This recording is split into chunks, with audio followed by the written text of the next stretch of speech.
Class 12th mathematics का जो part 2 है, जिसका चैप्टर नंबर जो 7 है, इंटीग्रल्स, वो आज हम स्टार्ट कर रहे हैं। ठीक है। सो इंटीग्रल्स देखिए काफ़ी लेंथी चैप्टर है। बाकी चैप्टर मैंने करा रखे हैं, उसकी लिंक्स मिल जाएगी आपको डिस्क्रिप्शन में। और अगर आपको समझना है इंटीग्रेशन, क्योंकि काफ़ी बच्चों को बहुत प्रॉब्लम हो जाती है, क्योंकि इनकी एक्सरसाइज 11 एक्सरसाइज हैं, बहुत ही लेंथी हैं, तो चीज़ों को हमें लेके चलना होगा शुरुआत से। ठीक है। आपको बेसिक चीज़ें रिवीजन करते रहनी पड़ेगी। जैसे 7.1 के बाद 7.2 कर रहे हो, तो आपको 7.1 फिर से रिवाइज करना है। एक चीज़ के बाद दूसरी चीज़ जब करोगे तो पीछे वाला जो आप पढ़ रहे हो उसको आपको कैरी करना पड़ेगा अपने साथ आगे, तभी इंटीग्रेशन आपको आसान लगेगा। क्लियर। और उसके साथ साथ आपकी जो डिफ्रेंशिएशन है, डिफ्रेंशिएशन के जो फॉर्मूले हैं वो आपको अच्छे से लर्न होने चाहिए। ठीक है। तो चैप्टर 7 जो बेसिकली इंटीग्रेशन का मतलब क्या होता है, चीज़ों को जोड़ना, चीज़ों को छोटे छोटे चीज़ों टुकड़ों में करके ऐड करना है। इंटीग्रेशन का मतलब क्या होता है, छोटी छोटी चीज़ों का समेशन। अब आपके एनसीईआरटी में कुछ मीनिंगफुल वर्ड्स हैं, अभी मैं आपको और बारीकी से सब चीज़ें समझाऊंगा। जैसे ये कुछ चीज़ें हैं, इनको आप पढ़ सकते हैं। ठीक है। ये जो सिंबल है fx/dx, इसका मतलब मैं अच्छे से समझाना चाहता हूँ। बेसिकली जो इंटीग्रेशन का सिंबल होता है वो कुछ इस टाइप में होता है, बड़ा सा। ठीक है, एस टाइप का।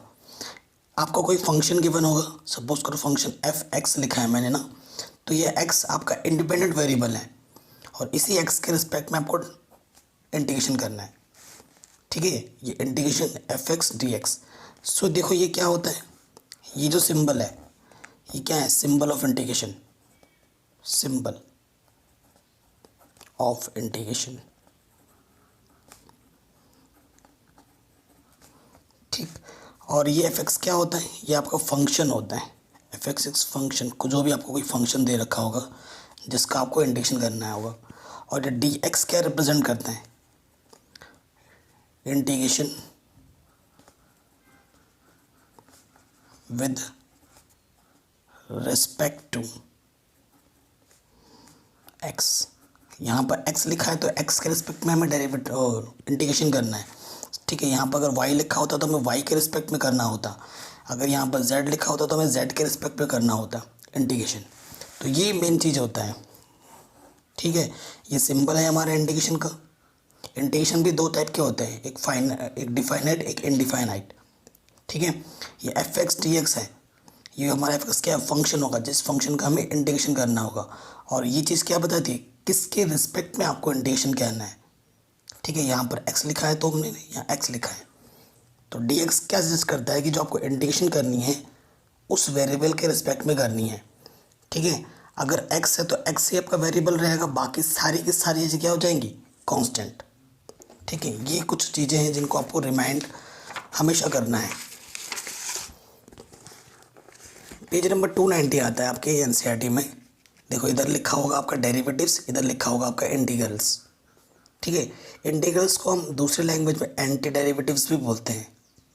फॉर एग्जांपल, अगर अगर हम इंटीग्रल्स की बात करें तो x की पावर n का जो इंटीग्रेशन होता है, यहाँ पर देखो dx लगा है ना, dx है और यहाँ पर वेरिएबल भी हमारा x है। तो फॉर्मूला क्या होता है, x की पावर n+1 अपॉन जो पावर में होता है वही नीचे आ जाता है, n+1 प्लस c आ जाता है। ठीक। क्योंकि इसमें लिमिट नहीं है। दो टाइप के इंटीग्रेशन होंगे आपके पास, एक लिमिट वाले, एक विदाउट लिमिट वाले।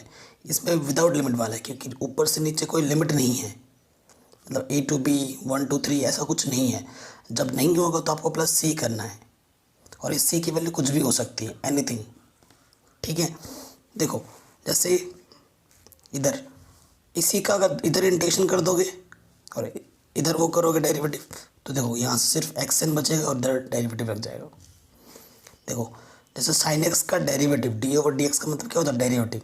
sin x का डेरिवेटिव cos x होता है और cos x का इंटीग्रेशन क्या होता है, sin x। एक दूसरे का अपोजिट है। देखो माइनस cos x का डेरिवेटिव sin x होता है और sin x का जो इंटीग्रेशन होता है वो माइनस के cos x होता है, एक दूसरे का अपोजिट है। तो अगर आपको डेरिवेटिव वाला फॉर्मूला याद है तो आपको इंटीग्रेशन अपने आप याद हो जाते हैं। तो मैं आपको सजेस्ट करूँगा, ये जो पेज नंबर 290 है, इसमें जितने भी आपको फॉर्मूले दिख रहे हैं, प्लीज़ गाइस इसको आपको लर्न करना है। इंटीग्रेशन जो पूरा बेस्ड होता है वो आपके फॉर्मूला पे बेस्ड होता है। अगर आपको तरीका पता चल गया और आपको फॉर्मूले अच्छे से लर्न है तो इंटीग्रेशन से आसान कुछ भी नहीं है, बहुत ही आसान होता है इंटीग्रेशन। सारा खेल होता है मेथड और फॉर्मूले का। ठीक है, पेज नंबर 290 और 291 आपको लर्न इंटीग्रेशन वाला करना है। इधर राइट साइड पर जो जो फॉर्मूले हैं वो आपको लिख के याद करने हैं। और मैं आपको सजेस्ट करूंगा कि इन फॉर्मूलाज की आप चार्ट बना के अपने रूम पे आपकी दीवार पे सामने लिख देना, ताकि रोज़ आप जब सुबह उठो तो आपकी नज़र उस पर पहली पड़े। अभी तो शुरुआत है फॉर्मूले की, 7.11 आते आते इतने फॉर्मूले हो जाएंगे, ठीक है, फिर याद करना मुश्किल हो जाता है। तो ये तरीका सबसे बेटर रहेगा कि एक चार्ट बनाओ, पेजेस में लिखो और अपने सामने दीवार पर चिपका दो। रोज़ आप उठोगे, रोज़ आप देखोगे, आपकी आंखों के सामने रहेगा, तो धीरे धीरे याद हो ही जाएगा सारा। ठीक, सो फॉर्मूला हमारा की है इस एक्सरसाइज में, मैं पहले ही बता रहा हूँ। ठीक है, हालांकि मेथड और फॉर्मूला ये दो चीज़ें हमारे लिए मायने रखती हैं। अब 7.1 में एक्सरसाइज स्टार्ट कर रहा हूँ। हम ये मान के चल रहे हैं कि हमें फॉर्मूला आता है। अभी के लिए फ़िलहाल हम ये मान के चल रहे हैं आपको फॉर्मूला आता है। इस वीडियो को एक बार देखने के बाद आप रिवाइज़ करना खुद से।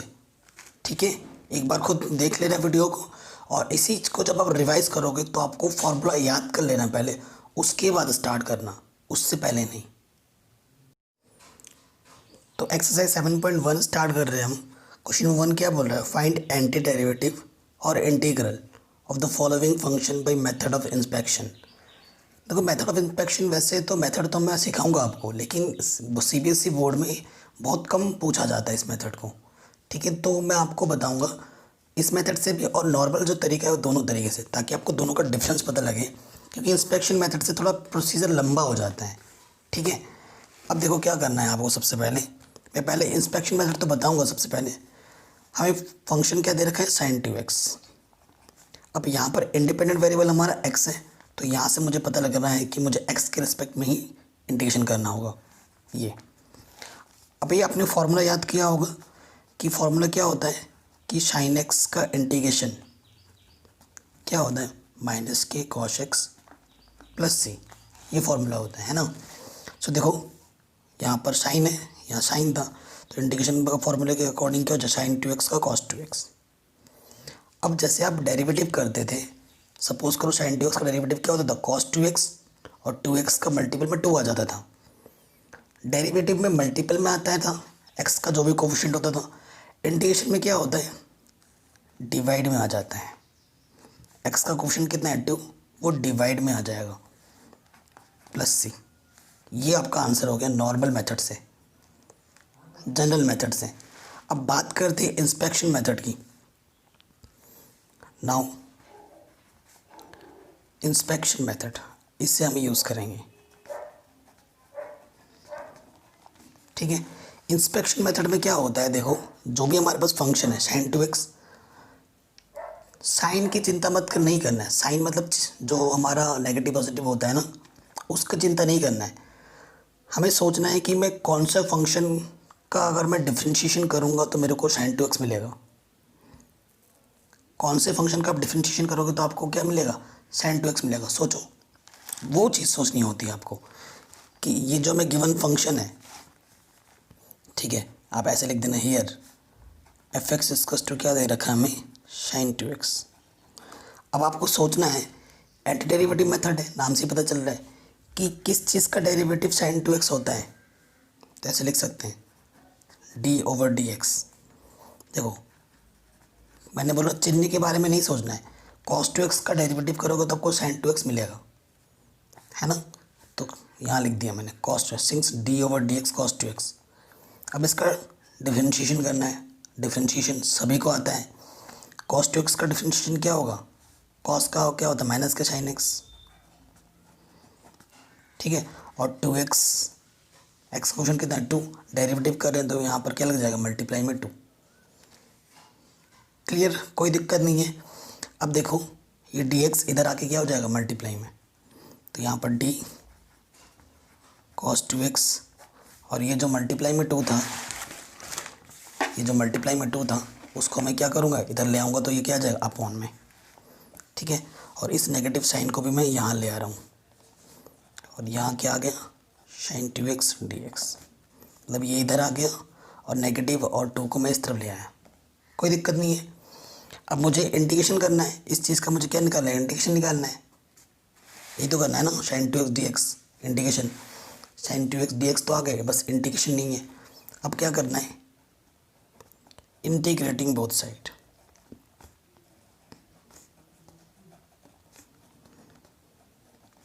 दोनों तरफ इंटीग्रेशन कर दो। तो जब हम दोनों तरफ इंटीग्रेशन करेंगे, हमेशा समझ लेना कि डी फॉर डेरिवेटिव और इंटीग्रेशन आपस में दोनों जानी दुश्मन है, वो कभी भी एक साथ थाली में खाना नहीं खाते हैं।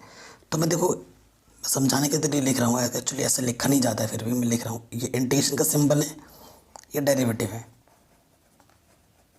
cos 2x 2, और इधर क्या आ जाएगा, sin 2x dx, है ना। तो ये इंटीग्रेशन और ये डेरिवेटिव नहीं रहते हैं, नहीं टिकते हैं, ये वैनिश हो जाते हैं। तो यहाँ से क्या बचेगा, माइनस की cos 2x अपॉन 2, और इधर sin 2x dx, ठीक है। लिमिट वाला इंटीग्रेशन नहीं है तो इधर क्या लगा देते हैं, c। तो देखो स्टार्टिंग में नॉर्मल मेथड से जब हमने किया था तब भी यही आया था, और इंस्पेक्शन मेथड से भी यही आया है। बस डिफरेंस क्या है कि थोड़ा प्रोसीजर लेंथी है, और नॉर्मल मेथड से जहाँ एक लाइन में हो गया था वहाँ वही देखो यहाँ पर कितना लेंथी चला गया, ठीक। चलिए सेकंड क्वेश्चन में आते हैं। अब बस इंस्पेक्शन मेथड से ही करेंगे नंबर 5 तक के क्वेश्चन। फंक्शन एक्स हमें क्या दे रखा है, सेकंड वाले में cos 3x, ठीक है। सो आप क्या करेंगे, आपको वही सोचना है किसका डिफरेंशिएशन करने पे cos 3x आएगा, sin 3x का, ठीक है। तो sin का डेरिवेटिव करो, sin का डेरिवेटिव क्या होता है, sin x का cos x, और x की जगह पर कितना है 3x। अब x का ऑप्शन कितना है 3, तो मल्टीप्लाई में कितना आ जाएगा 3। मैं ज़्यादा डिटेल में नहीं जा रहा डिफरेंशिएशन में, ये मैं मान के चल रहा हूँ कि आपको डिफरेंशिएशन आती है। डिफरेंशिएशन अच्छे से आएगी तभी आपको इंटीग्रेशन अच्छे से आ पाएगा, सीधी सी बात है, ठीक है। तो sin 3x का इंटीग्रेशन डिफरेंशिएशन क्या होगा, cos 3x, x का ऑप्शन कितना है 3, तो वो मल्टीप्लाई में आ गया। फिर क्या करेंगे, क्रॉस मल्टीप्लाई, ये मल्टीप्लाई में इधर के डिवाइड में हो जाएगा, ये डिवाइड में इधर के मल्टीप्लाई में हो जाएगा, ठीक है। दोनों तरफ क्या कर देंगे इंटीग्रेशन, इंटीग्रेटिंग बोथ साइड,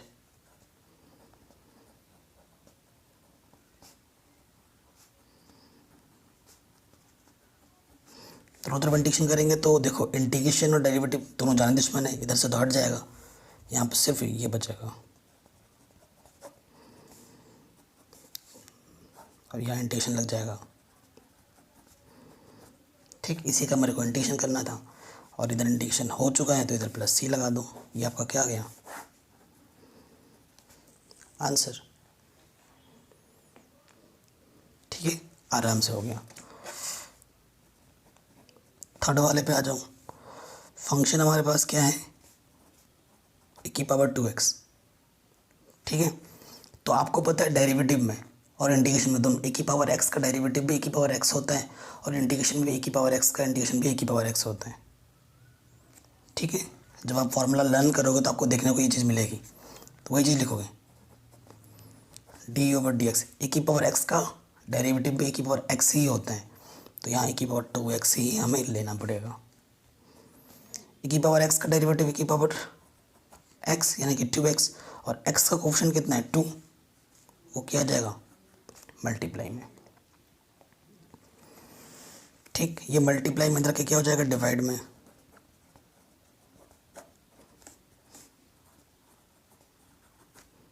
ठीक, ये चीज़ होगी। उसके बाद हम क्या करेंगे, इंटीग्रेटिंग बोथ साइड,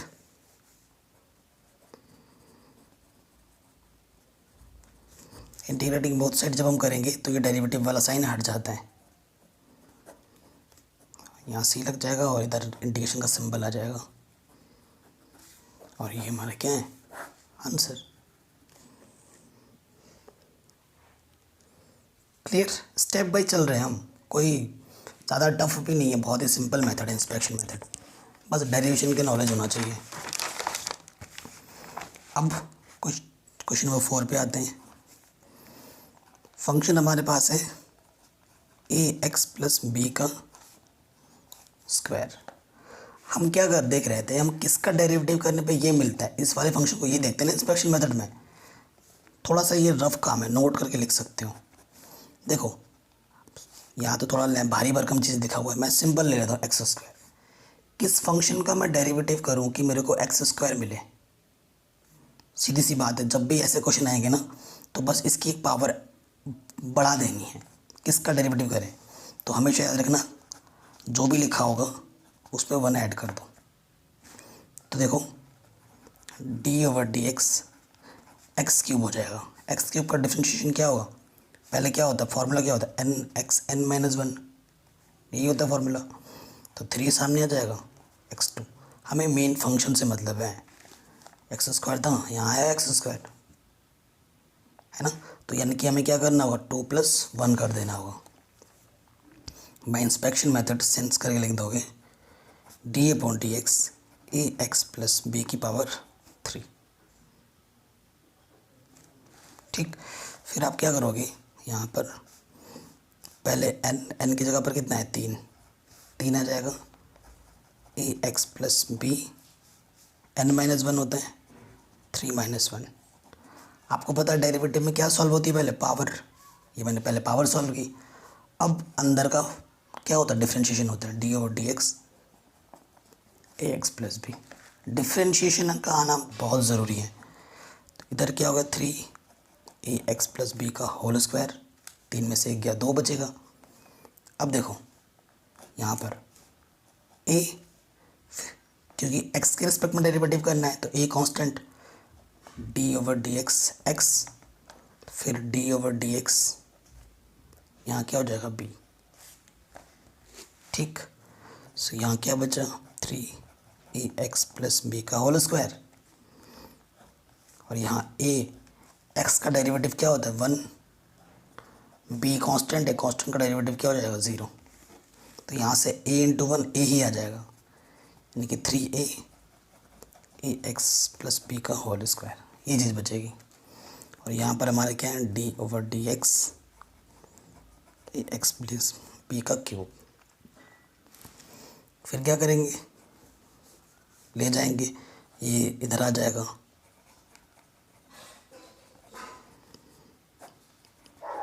ठीक है, ये आ जाएगा, और ये dx इधर आ जाएगा। अब हम क्या करेंगे, दोनों तरफ इंटीग्रेशन कर देंगे। दोनों तरफ जब इंटीग्रेशन करेंगे तो ये डेरिवेटिव वाला पार्ट हट जाएगा, सिर्फ ये बचेगा, ax प्लस बी का होल क्यूब अपॉन 3 है। और इधर क्या आ जाएगा, इंटीग्रेशन का सिंबल, ax प्लस बी का होल स्क्वायर dx। इंटीग्रेशन हो चुका है तो यहाँ पर क्या ऐड कर दोगे, c। आंसर, ठीक है, आराम से बन गया क्वेश्चन नंबर 4 भी। चलिए क्वेश्चन नंबर 5 पे आते हैं। ये क्वेश्चन sin 2x, अब की बार में सिंपल फंक्शन थे, यानी कि सिंगल थे। अब की बार में 2 फंक्शन है, कोई दिक्कत नहीं है, वैसे ही करेंगे जैसे बाकी के लिए करते हैं।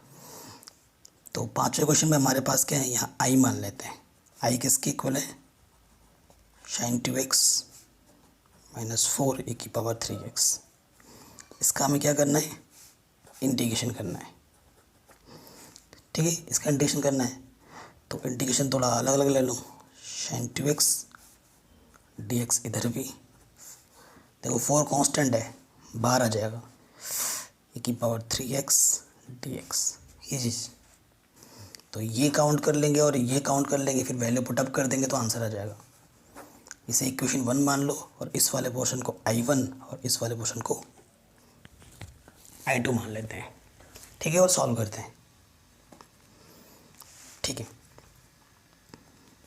फॉर sin 2x के लिए बात कर रहे हैं, तो वही इंस्पेक्शन मेथड से ही करना है हमें इसको। किसका डेरिवेटिव करने पर साइन मिलेगा, कॉस का करने पर, cos two x, cos two x का डेरिवेटिव क्या होता है, कॉस एक्स का डेरिवेटिव क्या होता है, माइनस का साइन एक्स, एक्स की जगह पर क्या है 2x, और एक्स का ऑप्शन कितना है 2, वो क्या आ जाएगा मल्टीप्लाई में, क्योंकि जब हम डिफ्रेंशिएशन करते हैं तो जो भी एक्स का कोफिशिएंट होता है वो मल्टीप्लाई में आ जाता है। अब वही काम करेंगे जो करते आ रहे अभी तक। नेगेटिव यहाँ पर साइन 2x dx से, ये नीचे था अपॉन में इधर के मल्टीप्लाई में हो गया, ये अपॉन में आ गया। इस नेगेटिव सिंबल को भी आप इधर ला लो, इधर पॉजिटिव कर दो, इधर नेगेटिव कर दो, है ना, दोनों तरफ इंटीग्रेशन कर देंगे तो ये डेरिवेटिव साइन हट जाएगा, तो यहाँ से क्या जाएगा माइनस की cos 2x अपॉन 2, और इधर आ जाएगा sin 2x dx, क्योंकि इधर इंटीग्रेशन है, डेरिवेटिव हट गया और इधर इंटीग्रेशन लग गया, क्योंकि दोनों तरफ इंटीग्रेशन किया हमने। इक्वेशन नंबर 2, तो ये देखो I1 की वैल्यू मिल गई मेरे को, sin 2x की वैल्यू, ठीक है। अब मेरे को किसकी वैल्यू चाहिए, e⁻3x की वैल्यू चाहिए। Now for e⁻3x bye inspection method since d/dx, आपको मैंने बताया था e⁻x जो भी फॉर चीज़ें आती हैं e⁻x का डिफ्रेंशिएशन भी e⁻x ही होता है, तो किसका डिफ्रेंशिएशन करने पर मेरे को e⁻3x मिलेगा, e⁻3x का लेने पर, ठीक। e⁻3x का डिफ्रेंशिएशन e⁻3x, x का ऑप्शन कितना है 3, तो वो मल्टीप्लाई में आ जाएगा, बात बाकी काम वही है।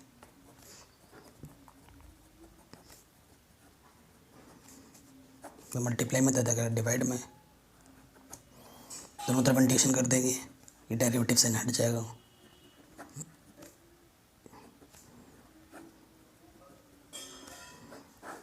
ये आ गया इक्वेशन नंबर 3।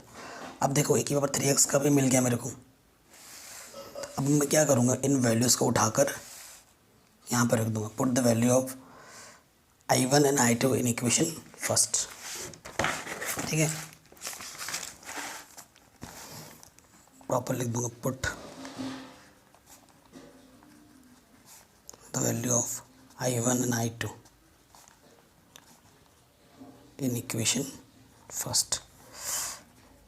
तो यहाँ sin 2x का क्या आया था, माइनस के cos 2x अपॉन 2, यहाँ पर 4 था, फिर e⁻3x था, e⁻3x अपॉन 3, ये हो गया, प्लस में से ऐड कर दो आंसर। तो ये जो पहले 5 क्वेश्चन थे वो हमने बहुत ही सिंपल तरीके से कर लिए हैं, किस मेथड से, बाय मेथड ऑफ इंस्पेक्शन, ठीक है। मैं आपको सजेस्ट करूँगा कि इन क्वेश्चनों को आप नॉर्मल मेथड से भी करना, कब, जब ये पूरा एक्सरसाइज देख लो उसके बाद, अभी नहीं, ठीक है। अब क्वेश्चन पे आते हैं 6 में। क्वेश्चन क्या बोल रहे हैं,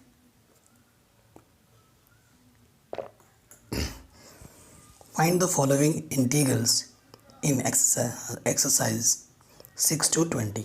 इनका हमें इंटीग्रेशन करना है, मेथड का नाम नहीं बताएं, आपको जो अच्छा लगता है, जो नॉर्मल मेथड है उसी से ही आपको करना है। इंटीग्रेशन आपके लिए तभी सिंपल होंगी जब आपको फॉर्मूले पता होंगे। मैं बार बार बोल रहा हूँ, method and formula is the main की हो। इंटीग्रल्स आप तभी कर पाएंगे, तभी समझ पाएंगे जब आपको मेथड पता हो और फॉर्मूले लर्न हो। बस ये 2 चीज़ें आपको हमेशा ठीक रखनी है। क्वेश्चन नंबर 6, हमेशा इंटीग्रेशन वाले प्रॉब्लम को ना आई से लेट कर लिया करना, हमेशा इंटीग्रेशन लगाया, ये दे रखा 4 e⁻3x + 1 और यहाँ है dx। अब क्या होता है देखो, आप फंक्शंस को अलग अलग ले सकते हो। ये जो इंटीग्रेशन का सिंबल होता है, जैसे डेरिवेटिव हर एक फंक्शन के साथ अलग अलग लिया जा सकता है, उसी सेम वे में इंटीग्रेशन भी हर एक का अलग अलग फंक्शन के साथ लिया जा सकता है। तो this function can be written as integration 4 e⁻3x, dx का अंदर मल्टीप्लाई हो जाएगा, प्लस इंटीग्रेशन इसके साथ भी आ जाएगा, 1 × dx क्या होगा dx, ठीक है, ये चीज़ आ गई। हमें किसके रिस्पेक्ट में इंटीग्रेशन करना है, एक्स के रिस्पेक्ट में। तो एक्स के रिस्पेक्ट में करना है, तो ये 4 क्या है, कांस्टेंट। तो कांस्टेंट क्या होगा, इंटीग्रेशन के बाहर आ जाएगा। ठीक है, जैसे डिफरेंशिएशन में होता था। तो कांस्टेंट बाहर आ जाएगा, 4 बाहर आ जाएगा, e की पावर 3x dx। और ये x के रिस्पेक्ट में करना है dx, और इधर तो कुछ कोई भी वेरिएबल नहीं लिखा हुआ है, तो मैं देखो x की पावर 0 लिख सकता हूँ, इसको लिख सकता हूँ, क्योंकि आपको पता है किसी की पावर भी 0 हो उसका वैल्यू कितना होता है, 1। dx इंटू 1 है ना, समझने के लिए dx इंटू 1 है, तो 1 को मैं लिख सकता हूँ x की पावर 0, क्योंकि किसी की पावर 0 हो उसकी वैल्यू 1 होती है। अब यहाँ इंटीग्रेशन में 2 फॉर्मूले यूज़ होंगे, कौन सा, एक तो आपको पता होना चाहिए, e की पावर x का इंटीग्रेशन e की पावर x होता है, और दूसरा x की पावर n का जो इंटीग्रेशन होता है वो क्या होता है, x की पावर n+1 अपॉन n+1। ये 2 फार्मूला हम यहाँ पर यूज़ करेंगे। ठीक, ये 4 है यहाँ पर, आपको पता है e की पावर x का इंटीग्रेशन e की पावर x ही होता है, लेकिन यहाँ x के साथ क्या है, देखो 3 है। डिफरेंशिएशन में क्या होता था, मल्टीप्लाई में जाता था, और इंटीग्रेशन में क्या होता है, जो भी x का कोफिशिएंट होता है वो डिवाइड में चला जाता है। बस इतना ही हो गया इसका इंटीग्रेशन। प्लस x की पावर 0 है, तो n की प्लेस पे 0 है, तो 0+1 0+1। ठीक है, इंटीग्रेशन हो गया, लास्ट में क्या ऐड कर दो, c। थोड़ा ढंग से लिख लेते हैं, 4/3 की पावर 3x प्लस 0+1 यानी कि x की पावर 1, x ही लिख सकते हैं, 0+1 1 c। बस ये आपका क्या जाएगा, आंसर। नेक्स्ट क्वेश्चन है 7th। ठीक है, इसको करते हैं। देखिए 7th नंबर का प्रॉब्लम है, फिर से आई मान लेना आप, क्योंकि आई मानने की हैबिट अभी से डाल लोगे तो आगे भी हेल्प करेगा। ठीक है, जब प्रॉपर्टीज़ वाले क्वेश्चन पढ़ेंगे हम आगे चलकर, वहाँ हेल्प करेगा। अब देखो x² है, बाहर से यहाँ पर मल्टीप्लाई में आपको क्या करना है, x² से अंदर पहले क्या कर देना है, मल्टीप्लाई कर देना है। तो यहाँ x² अपॉन x² dx। सो देखो यहाँ से क्या हो गया, x² से x² कट 1 आ जाएगा। ठीक है, अब क्या करेंगे, हम इंटीग्रेशन को अलग अलग ले लेंगे। 1 इंटू dx। ठीक, ये चीज़ आ गई। अब मैं बार बार dx को मैं x की पावर 0 लिखूँगा तो थोड़ा अजीब लग जाएगा। इससे अच्छा होगा कि आप हमेशा एक चीज़ याद रखो कि नोट, dx का इंटीग्रेशन क्या होता है, ओनली x होता है। dx का इंटीग्रेशन क्या होता है, ओनली x होता है, ये याद रख लो, हेल्प करेगा हमेशा। अब ये भी फॉर्मूला किस, यहाँ पर कौन सा फॉर्मूला यूज़ होगा आपको दिख ही रहा है, x की पावर n के रूप में है dx। तो ये फॉर्मूला क्या होता है, x की power n+1 upon n+1 plus c, ये होता है। अब ऐसे बार बार करें बच्चों की तरह नहीं मज़ा आता, क्योंकि सिंपल तरीका क्या है, देखो x की पावर 2 में 1 जुड़ेगा, तो सिंपल क्या होगा, यहाँ पर x की पावर 2 से 1 जुड़ेंगे तो क्या हो जाएगा, 3 हो जाएगा। जो यहाँ ऊपर आएगा वही यहाँ पर भी आएगा, n+1 2+1 यानी कि 3, नीचे भी 2+1 आएगा यानी कि 3 माइनस, और dx का इंटीग्रेशन क्या होता है, x प्लस c। ये आपका आंसर आ गया। देख रहे हैं, मैंने बोला method and formula, that's it, आपका इंटीग्रेशन हो जाएगा आराम से। ठीक है, ये भी हो गया। क्वेश्चन नंबर 8 में आते हैं। ठीक है, ये चीज़, ये क्या है हमारे पास, ax² bx plus c dx, ये चीज़ है। फिर से वही चीज़, हम इंटीग्रेशन को अलग अलग ले लेंगे, ax² dx integration bx dx plus c dx, ले लिया इंटीग्रेशन को अलग अलग। dx क्या सजेस्ट करता है, किसके रिस्पेक्ट में हम इंटीग्रेशन करना है एक्स के रिस्पेक्ट में करना है, यानी एक्स हमारा इंडिपेंडेंट वेरिएबल है, बाकी सारे क्या है कांस्टेंट है, और कांस्टेंट है तो उसको इंटीग्रेशन के बाहर निकालो। यहाँ पर कांस्टेंट क्या है, ए है, तो ये बाहर आ गया एक्स स्क्वायर डी एक्स। यहाँ कांस्टेंट क्या है, बी है, बाहर आ गया एक्स डी एक्स। और यहाँ कांस्टेंट क्या है, सी है, बाहर आ गया। ठीक, फॉर्मूला बन गया आपका एक्स की पावर एन वाला। तो मैंने अभी आपको एक शॉर्ट ट्रिक समझा रखा है कि जितनी पावर होती है उसमें एक ऐड कर देते हैं, तो यहाँ क्या हो जाएगा 3, जो पावर ऊपर होती है वही पावर नीचे होती है। हो गया इसका इंटीग्रेशन। बी एक्स की पावर 1 है तो क्या हो जाएगा एक्स की पावर 2, जो यहाँ होगा वही यहाँ होगा। सी, और अभी मैंने आपको थोड़ी देर पहले लिखा था कि डी एक्स का इंटीग्रेशन क्या होता है, एक्स। हो गया इंटीग्रेशन। अब आपको क्या ऐड कर देना है, सी, आंसर। क्लियर। देखो मैं आपको एक्स की पावर n+1 करके दिखाता, उससे भी होता लेंथी पड़ जाता। अब एक चीज़ मैं आपको थोड़ा शॉर्ट मेथड भी बता रहा है, ये कोई शॉर्ट नहीं है, ये प्रॉपर मेथड ही है, लेकिन सिंपल वे में लिखा है मैंने, सिंपल वे में सोल्यूशन करा है। क्योंकि पेपर जब हमें मिलेगा इतने लेंथी प्रॉब्लम आते हैं, हमारे लिए एक एक सेकेंड 2-2 सेकेंड बहुत कीमती हो जाता है। तो जितना समय हम बचा पाएँ, आप बोल रहे हो कि सर अगर ऐसा करेंगे तो नंबर कटेगा, बिल्कुल नहीं कटेगा, पूरा सही है, ठीक है, पूरा सही है, डोंट वरी गाइस। चलिए क्वेश्चन नंबर 9 में आ जाते हैं। क्वेश्चन नंबर 9 दिखा दूँगा एक बार आपको, ठीक है। सो यहाँ पर हमारा आ जाएगा इंटीग्रेशन एक्स स्क्वायर e की पावर एक्स डी एक्स। वही रूल लगेगा, हम क्या करेंगे, इंटीग्रेशन को अलग अलग ले लेंगे। इसके साथ भी ये मल्टीप्लाई हो गया, प्लस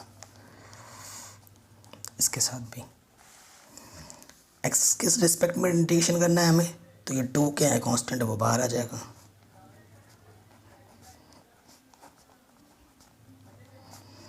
देखो एक्स की पावर n वाला रूल है, ए की पावर एक्स का इंटीग्रेशन ए की पावर एक्स ही होता है, मैंने आपको बोला था। ठीक, फॉर्मूला यहाँ पर क्या क्या लग रहा है, एक्स की पावर n डी एक्स क्या होता है, एक्स की power n+1 upon n+1, and दूसरा क्या लग रहा है, e की पावर x का इंटीग्रेशन e की पावर x ही होता है, सी। ठीक है, तो इसमें भी सी लगाओ, इसमें भी सी, ऐसे नहीं लगाते हम, हमें सी एक ही बार लगाना होता है कंबाइन। तो ये 2 बाहर है, एक्स स्क्वायर का इंटीग्रेशन क्या हो जाएगा, n+1 होता है पावर में जो भी होते हैं, तो 2+1 यानी कि 3 ऊपर है तो 3 नीचे भी होगा,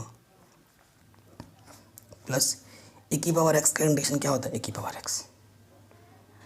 हो गया इंटीग्रेशन। अब हम लगा देंगे सी, आंसर। ठीक, आराम से बन गया। क्वेश्चन नंबर 9 खत्म, क्वेश्चन नंबर 10 पे आ जाओ। क्वेश्चन नंबर 10 क्या है, इंटीग्रेशन √x 1/√x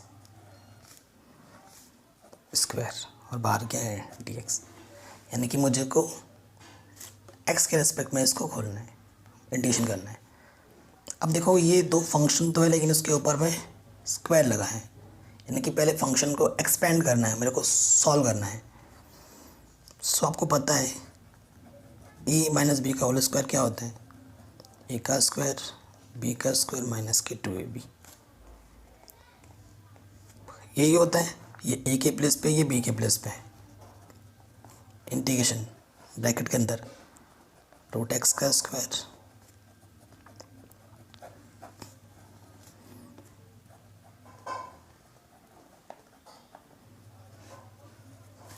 ठीक है, और बाहर से क्या हमारा dx है। क्लियर, ये चीज़ आ गई।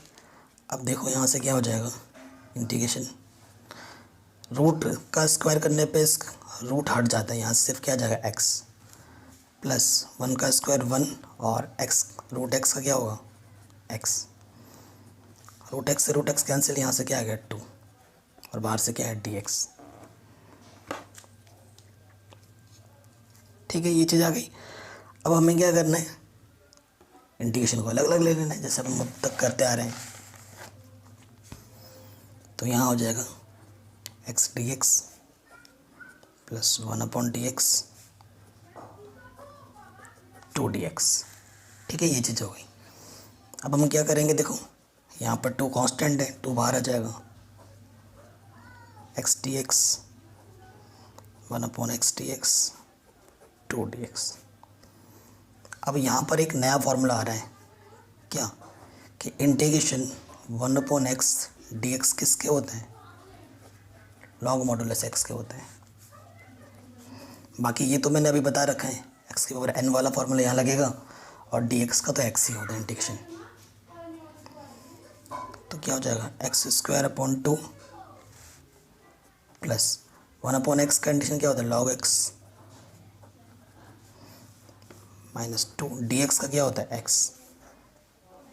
इंटीग्रेशन हो गया। अब हम क्या ऐड कर देंगे, c।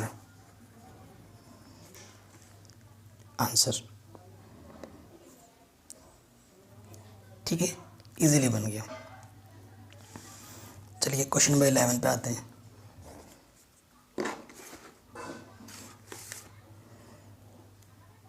ठीक है, ये फंक्शन है, हमें इसका इंटीग्रेशन करना है।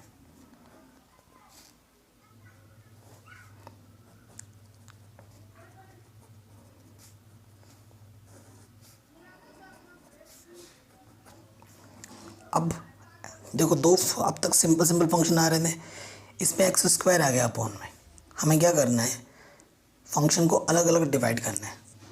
ठीक है, तो this function can be written as x³ dx integration 5x² dx integration 4x² dx। लिख सकते हैं ऐसे, सबके अपॉन में अलग अलग ले लिए हैं।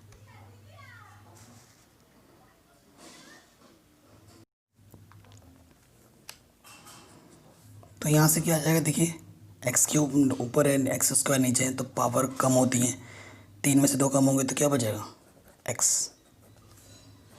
यहाँ से क्या जाएगा 5x² से x² कैंसिल आउट dx। यहाँ से 4x² नीचे है, ऊपर जाके क्या हो जाएगा x⁻²। क्योंकि 1/x का तो फॉर्मूला होता है, लेकिन 1/x² का कोई पर्टिकुलर फॉर्मूला नहीं है, तो उसको हमें फॉर्मूला के फॉर्म में बनाना पड़ेगा, नीचे से ऊपर ले जाना पड़ेगा।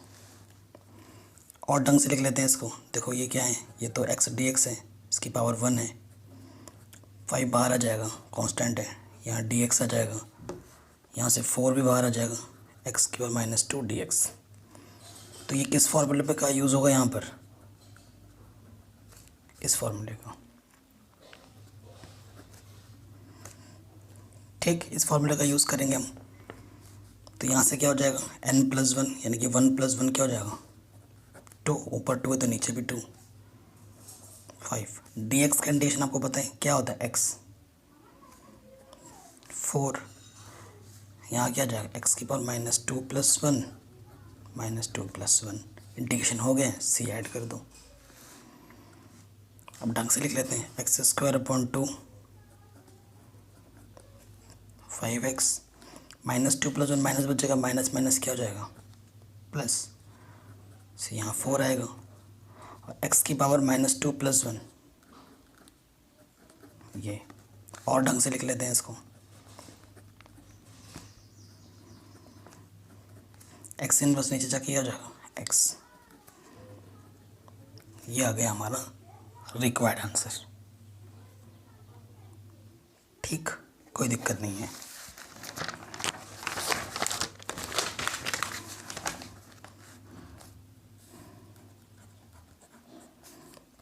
ट्वेल्व नंबर पे आ जाते हैं। ऐसा ही क्वेश्चन था बिल्कुल 11 की तरह, लेकिन यहाँ पर √x लग गया। अब इसका मतलब समझिए,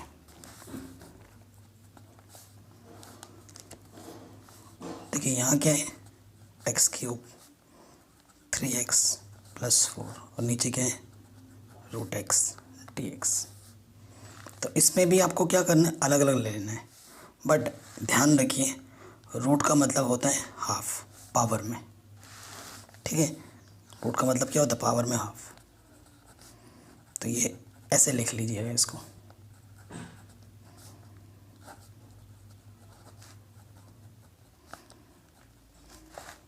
ठीक, ऐसे ही करना है, अलग अलग अपॉन में ले लिया हर किसी के।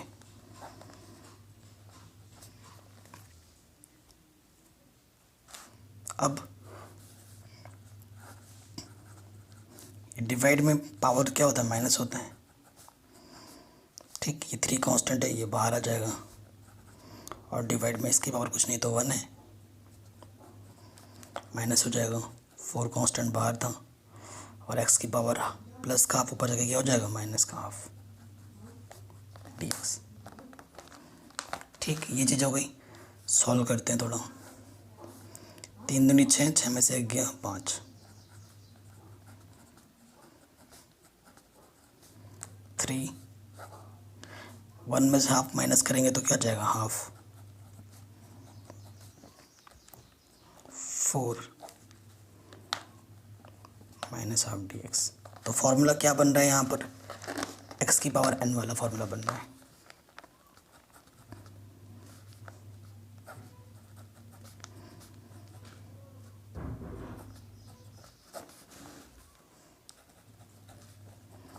ठीक, ये वाला फॉर्मूला लग रहा है यहाँ पर, तो लगाते हैं। अब देखिए क्या होगा, यहाँ n की जगह पे क्या, 5/2, 5/2 + 1, 5/2 + 1, ये हो जाएगा 3, x की power half plus 1, half plus 1, ये हो जाएगा 4, x की पावर माइनस हाफ प्लस 1, नीचे भी वही आ जाएगा, माइनस हाफ प्लस 1। इंटीग्रेशन खत्म, c जोड़ देंगे यहाँ पर। ठीक, सॉल्व करते हैं। 5/2 + 1 क्या होगा, 7/2, नीचे भी क्या आ गया, 7/2। यहाँ पे आ जाएगा x की पावर 3/2, इसको भी जोड़ेंगे तो क्या आ जाएगा, 3/2। यहाँ से प्लस के हाफ में से माइनस हाफ करेंगे तो x की पावर हाफ, और यहाँ पर भी वही आ जाएगा हाफ प्लस c, ये ऊपर आ जाएगा, ये हो जाएगा 2/7, x की पावर 7/2, 3, ये अपॉन में इधर आके मल्टीप्लाई में हो जाएगा। ठीक, वैसे ही अपॉन में इधर आके मल्टीप्लाई में हो जाएगा।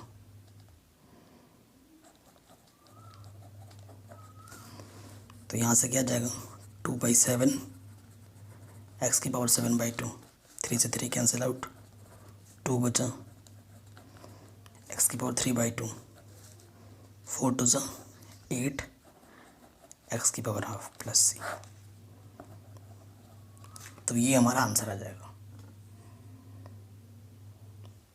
बस कैलकुलेशन जब आप करो तो चीज़ों को ध्यान में रखना है। ठीक, फॉर्मूला बस एंड कैलकुलेशन, दैट्स इट। तो ये क्वेश्चन में हमारा आराम से बन गया। चलिए अब हम आते हैं क्वेश्चन नंबर 13 में। 13 में थोड़ा सा अलग है, वैसा ही है, लेकिन आप बोलेंगे सर अब अलग अलग अपॉन में लो, नहीं, क्योंकि इसमें देखो फंक्शन प्लस माइनस हो रहा है, तब हम अपॉन में अलग अलग नहीं ले सकते। इसका मतलब ये हुआ कि ऐसा एक फैक्टर मिल जाए तो तब कट सके, तो मैं ऊपर वाले पोर्शन को सॉल्व करना है पहले। ठीक है, तो 13 है, इंटीग्रेशन x³ माइनस के x² प्लस के x - 1 dx अपॉन में क्या है, x - 1। अब ये जो ऊपर वाला चीज़ है उसको हम देखो हम कैसे लिख सकते हैं, सिंस यहाँ से एक पेयर, यहाँ से एक पेयर, इस पेयर से क्या कॉमन है, एटलीस्ट x², यहाँ से x बचेगा और यहाँ से 1, यहाँ से कुछ भी कॉमन नहीं है तो 1। देखो जो 2 बार आता है उसे हम 1 बार लिखते हैं, और जो अपने कॉमन निकालना है उसको दूसरे ब्रैकेट में मल्टीप्लाई है। ठीक, सो इसकी जगह पे हम ये चीज़ लिख सकते हैं, देयरफॉर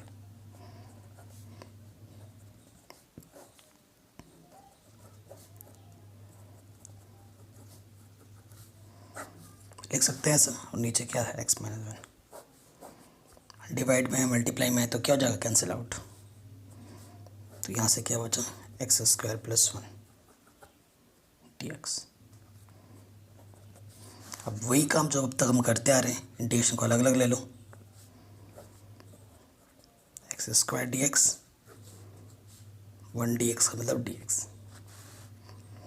यहाँ पर क्या लग जाएगा, x की पावर n के फॉर्म में है, तो क्या हो जाएगा x की पावर 2 + 1 यानी कि 3, और ऊपर जो होता है नीचे भी वही पावर आती है 3, और dx का इंटीग्रेशन क्या होता है x।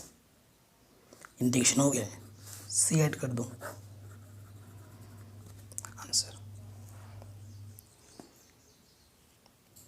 ठीक, ये क्वेश्चन भी हमारा आराम से बन गया। क्वेश्चन नंबर 14 पे आ जाओ। 1 - x √x dx। ठीक, ये हमारा क्वेश्चन नंबर 14 है। देखिए क्या करना है, √x से अंदर मल्टीप्लाई करेंगे, बट क्योंकि प्रोडक्ट में है फंक्शंस तो मल्टीप्लाई करना है, तो 1 × √x, और यहाँ हो जाएगा x × √x dx। ठीक, सो इंटीग्रेशन को अलग अलग ले लेते हैं। √x का मतलब क्या होता है, पावर में हाफ, dx इसके साथ भी आ गया, इसकी पावर 1 है और इसकी पावर हाफ है, तो क्या हो जाएगा 1 + हाफ dx। यहाँ से आ गया x की पावर हाफ dx, और यहाँ से आ जाएगा x की पावर 3/2 dx। जब इन दोनों को जोड़ देंगे तो 3/2 आएगा। फॉर्मूला कौन सा बन जाएगा, x की पावर n dx वाला, और n की जगह पर ये है, तो फॉर्मूला क्या होता है x की पावर n + 1 / n + 1 + c। ठीक, इस फॉर्मूले से इसको क्या कर देंगे, सॉल्व कर लेंगे। तो देखिए क्या हो जाएगा, हमारे पास था क्या, ये चीज़, फॉर्मूला लगाते हैं 1/2 + 1 1/2 + 1 x की power n + 1 / n + 1 minus x की पावर 3/2 + 1 3/2 + 1, इंटीग्रेशन खत्म, ऐड c। ठीक से सॉल्व कर लेते हैं, यह आ जाएगा 3/2, नीचे भी आ जाएगा 3/2, नेगेटिव, यहाँ से आ जाएगा x की पावर 5/2, यहाँ पर भी आ जाएगा 5/2, एडिशन करेंगे तो 2 पर आ जाएगा, तो यहाँ से आ जाएगा 2/3, x की पावर 3/2, यहाँ पर आ जाएगा 2/5, x की पावर 5/2 + c। ये हमारा क्या है, आंसर। ठीक है, आराम से बन गया। चलिए अब क्वेश्चन नंबर 15 में आते हैं। 15 क्या है, integration √x 3x² + 2x + 3 dx। ये है क्वेश्चन नंबर 15। ठीक, अब वही काम, √x अंदर क्या करना है, मल्टीप्लाई करना है, √x 3x² dx 2x × √x dx + 3 √x dx। √x से मल्टीप्लाई भी किया और इंटीग्रेशन को अलग अलग भी ले लिया, कोई दिक्कत नहीं है। इंटीग्रेशन 3x², रूट का मतलब होता है पावर में हाफ, ये हो जाएगा क्योंकि मल्टीप्लाई में पावर ऐड होते हैं। इसकी पावर 1, इसकी पावर हाफ, 1 + 1 dx, और यहाँ पे 3 हाफ dx, क्योंकि रूट का मतलब तो पावर में हाफ हो। अब कांस्टेंट है, कांस्टेंट क्या जाएंगे बाहर, ये क्या हो गया 2 × 2 = 4 + 1 5/2 dx। x की पावर ये क्या हो जाएगा 3/2 dx, प्लस यहाँ क्या हो जाएगा 3 बाहर आ जाएगा, x की पावर हाफ dx। तो इन सब में एक ही फॉर्मूला लग रहा है, वो क्या है x की पावर n वाला। तो आप क्या लिखेंगे, सिंस x की पावर n dx क्या होता है, x की पावर n + 1 / n + 1 c। तो पहला वाला क्या हो जाएगा 3, x की पावर 5/2 है, यानी कि 5/2 + 1 5/2 + 1, फिर यहाँ 2 है, x⁴ 3/2 + 1, 3/2 + 1, फिर यहाँ 3 है तो यहाँ क्या जगह x⁴ ½ + 1, ½ + 1, ये हो जाएगा। फिर एंड पे क्या ऐड कर देंगे, c। सॉल्व कर लेते हैं।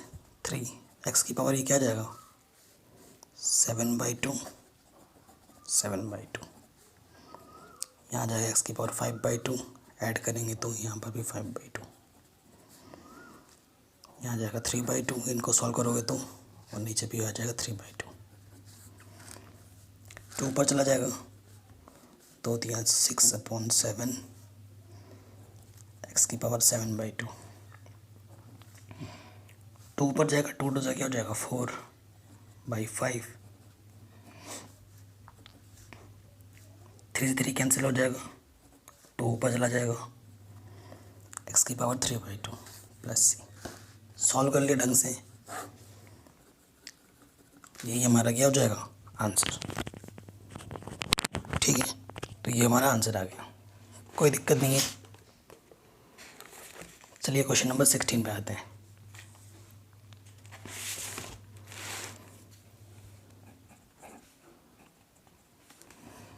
क्या है integration 2x - 3 cos x + e⁴x dx।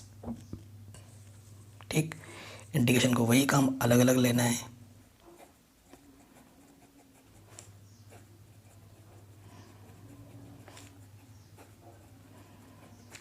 ठीक, ये इंटीग्रेशन हमने ले लिया है। अब देखो 2 कांस्टेंट है, बाहर आ जाएगा, -3 कांस्टेंट बाहर आ जाएगा, ये चीज़ हो गया। अब यहाँ पर फॉर्मूला लग रहा है x⁴n वाला, यहाँ पर cos x का फॉर्मूला लगेगा सिंपल, और यहाँ e⁴x का फॉर्मूला लगेगा। 3 फॉर्मूले लग रहे हैं, तीनों मैं लिख दे रहा हूँ। यहाँ लगेगा x⁴n dx, तो वो क्या होता है x⁴n + 1/n+1। यहाँ लगेगा cos x का इंटीग्रेशन क्या होता है sin x। ठीक है, और e⁴x का इंटीग्रेशन क्या होता है e⁴x।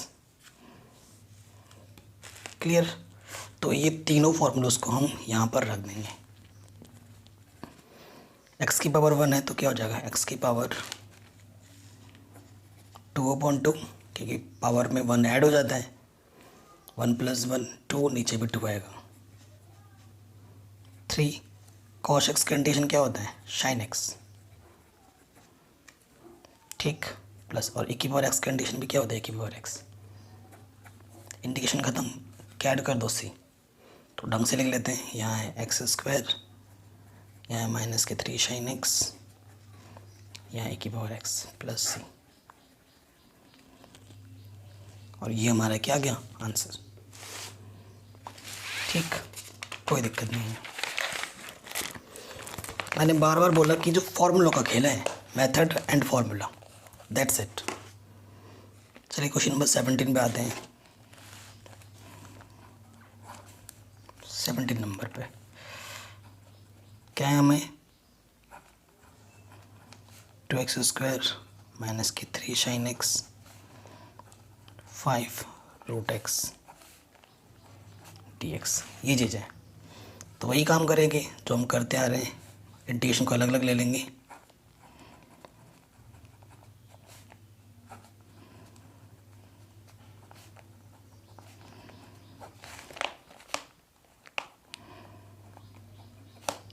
ठीक, ये हो गया।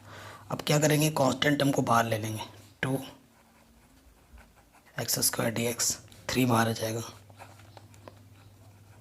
sin x dx, और यहाँ से 5 भी बाहर आ जाएगा।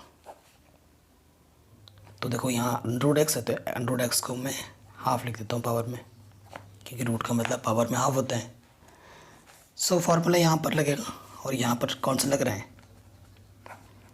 x⁴n dx वाला, जो कि होता है x⁴n + 1/n+1, और यहाँ sin x का फॉर्मूला इंटीग्रेशन sin x, वो क्या होता है -k cos x। ठीक, यही फॉर्मूला लग रहे हैं। लगाते हैं यहाँ पर।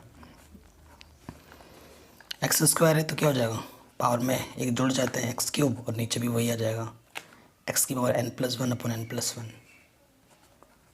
साइन एक्स कंडीशन क्या होता है, माइनस के कॉस एक्स 5, और यहाँ आ जाएगा एक्स की पावर n+1 अपॉन n+1 सी। तो ये हो गया 2/3 x cube minus minus plus 3 cos x, यहाँ से 5 1/2 + 1 3/2, नीचे भी आ जाएगा 3/2 प्लस सी। थोड़ा और ढंग से लिख लेते हैं, 2/3 एक्स क्यूब 3 कॉस एक्स, 2 ऊपर चला जाएगा, 5 2 10/3 आंसर। ठीक है, ये चीज़ आ गई, कोई दिक्कत नहीं है, क्लियर। ये क्वेश्चन भी हमारा आराम से बन गया। क्वेश्चन नंबर 18 पे आते हैं। क्या है 18, शेक एक्स, अंदर में है shake x plus 10x। Formula याद कर लेना, देखो please guys, bar bar request है आपसे, फॉर्मूला याद कर लेना। ये क्वेश्चन है तो फिर से वही चीज़, शेक एक्स को अंदर मल्टीप्लाई कर देंगे तो ये हो जाएगा shake x into shake x, shake square x, d x भी मैं मल्टीप्लाई कर दे रहा हूँ प्लस, और ये हो जाएगा शेक एक्स इंटू 10x।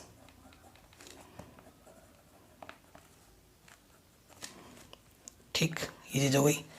अब फॉर्मूला लगेगा यहाँ पर, हमारे पास क्या है इंटीग्रेशन में, एक आया है शेक स्क्वायर एक्स और एक आया है शेक एक्स इंटू 10x। ठीक, एक्चुअली ये फॉर्मूला है। शेक स्क्वायर एक्स कंडीशन क्या होता है बताइए, किसका डेरिवेटिव करें कि आपको शेक स्क्वायर एक्स मिले, 10x, तो सोचो उसी का वो होगा शेक स्क्वायर एक्स का इंटीग्रेशन। ठीक, तो क्या होता है 10x होता है। और डिफरेंशिएशन का भी अगर फॉर्मूला आपको लर्न है ना, तो इंटीग्रेशन के कई सारे फॉर्मूले आपको ऑटोमेटिकली हो जाते हैं। शेक एक्स 10x का क्या होता है, शेक एक्स फॉर्मूला है, और वैल्यूज पुटअप कर दोगे तो डायरेक्ट क्वेश्चन हो गया।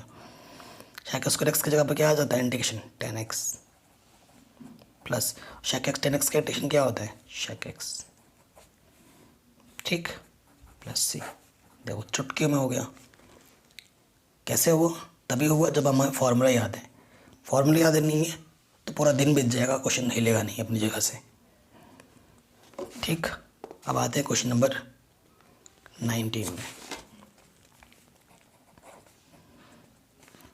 कह दो यहाँ पर क्या है शेक स्क्वायर एक्स, और यहाँ पर क्या है cosec square x d x.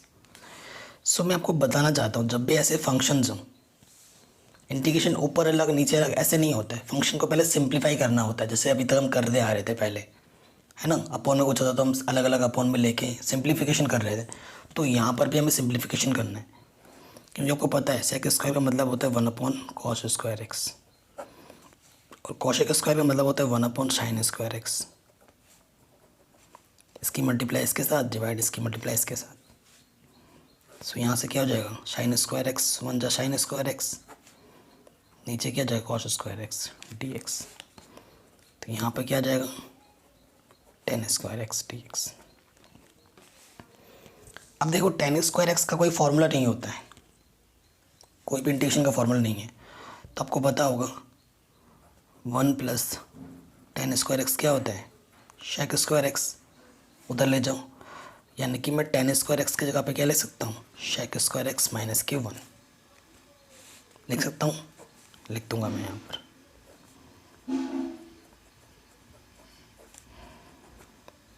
ठीक, अब मैं क्या करूँगा अलग अलग ले लूँगा integration, shake square x d x minus के 1 डी एक्स।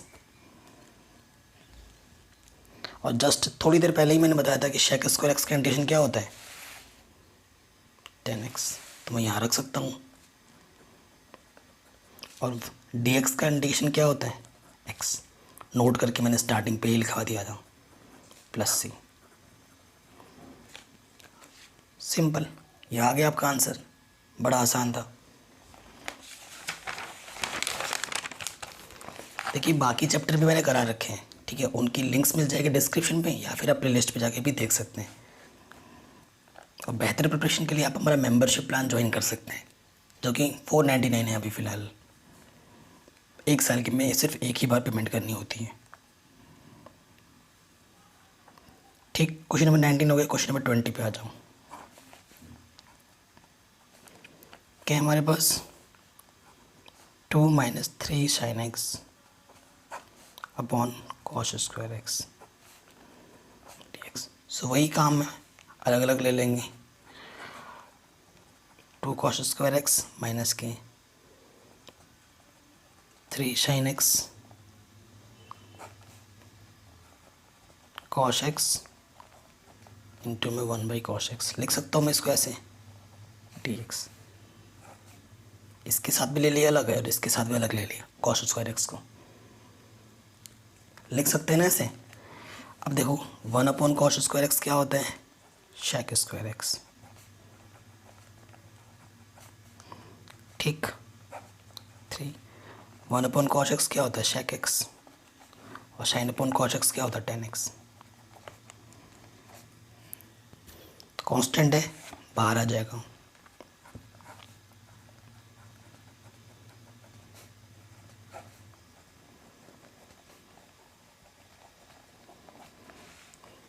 ठीक है, ये हो गया। और मैंने अभी जस्ट आपको बताया था कि sec स्क्वायर एक्स का इंटीग्रेशन क्या होता है, tan x फॉर्मूला, और sec x tan x का क्या होता है, sec x। इंटीग्रेशन खत्म, c ऐड कर दो,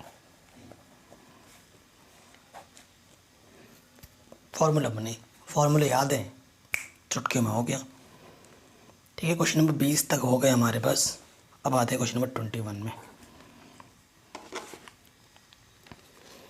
the anti derivative of, anti derivative का मतलब क्या होता है, इंटीग्रेशन। ठीक है, घुमा के दिया है इसने वर्ड्स को, तो इसका मुझे क्या निकालना है, इंटीग्रेशन निकालना है। निकालते हैं इंटीग्रेशन।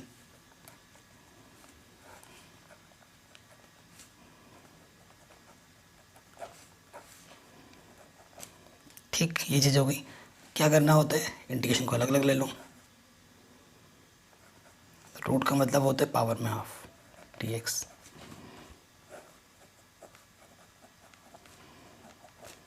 ठीक, अलग अलग ले लिया। अब ये अपॉन में ऊपर चला जाएगा,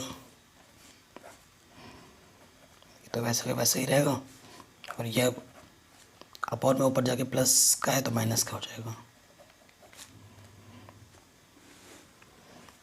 फॉर्मूला क्या लग रहा है यहाँ पर, एक्स की पावर n dx वाला, जो कि होता है एक्स की पावर n+1 अपॉन n+1। तो यहाँ से क्या होगा, एक्स की power half plus 1 half plus 1, और यहाँ पर हो जाए एक्स की power minus half plus 1 minus half plus 1। Integration ख़त्म, c ऐड कर दो। अब इसको क्या कर लेना है, सिंप्लीफाई। तो यहाँ से आ जाएगा 3/2, 3/2। 1 में से माइनस हाफ करेंगे तो हाफ, तो ये हो जाएगा 2/3 एक्स की पावर 3/2, और 2 ऊपर चला जाएगा, यहाँ आ जाएगा 2 एक्स की power half plus c। Answer. ठीक है, तो जो ऑप्शन नंबर सी है वो क्या हो जाएगा, ट्रू हो जाएगा।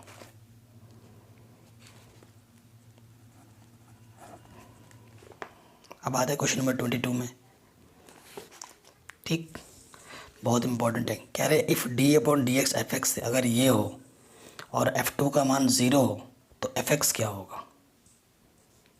ठीक है, ध्यान देने वाली बात है, इस ऑप्शन पे देखने में पता चल रहा है कि c नहीं है, यानी कि c की वैल्यू को भी निकाल के यहाँ पर रखना है, और फिर हमें हमारा फाइनल आंसर बताना है। हमें क्या दे रखा है, given d/dx fx 4x³ 3/x4 ये दे रखा है, और हमें f2 की वैल्यू क्या दे रखी है, 0। तो हमें क्या फाइंड करना है, fx। ठीक, ओके। तो देखो सिंस करके लिखेंगे d/dx fx, क्या है हमारे पास 4x³ 3/x⁴। तो ये अपॉन में ही इधर के क्या हो जाएगा मल्टीप्लाई में,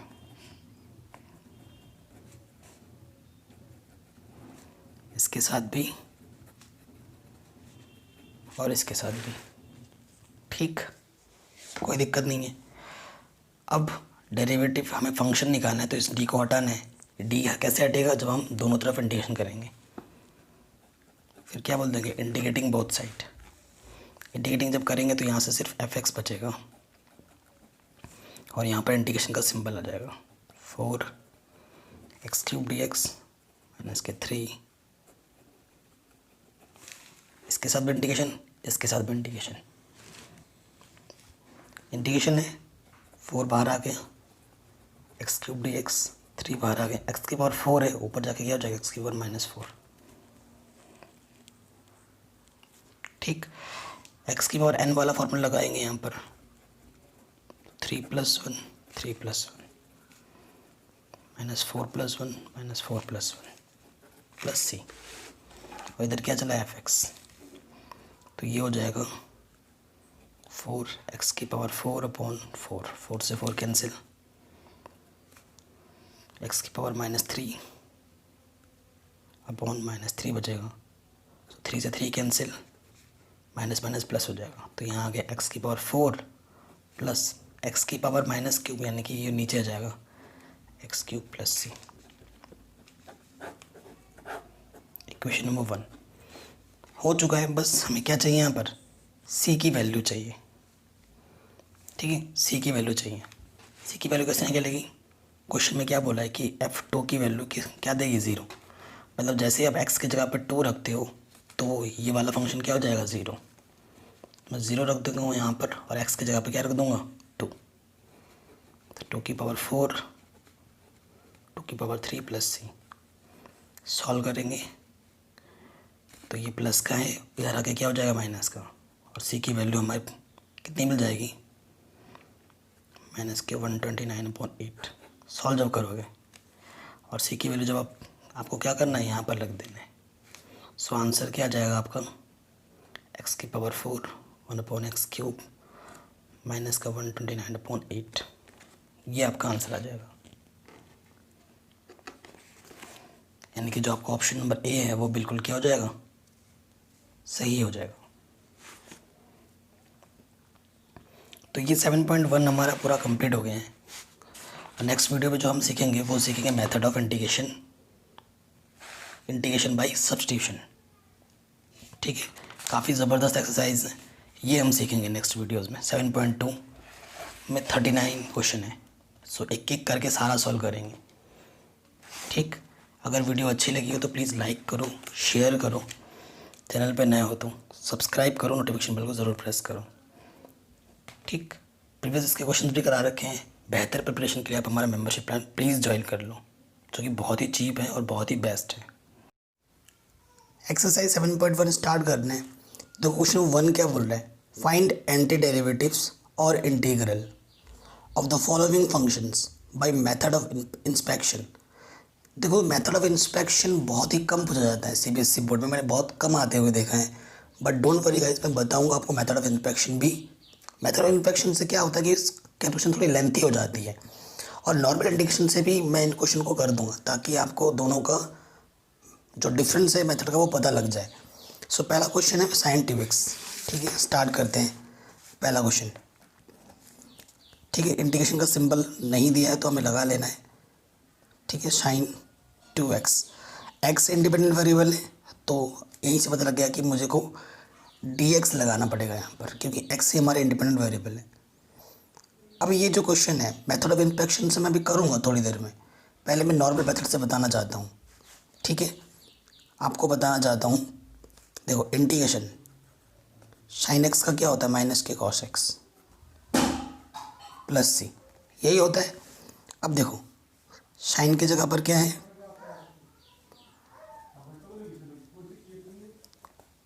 cos 2x, sin x का क्या होता है -cos 2x, और 2x का क्या होगा 2।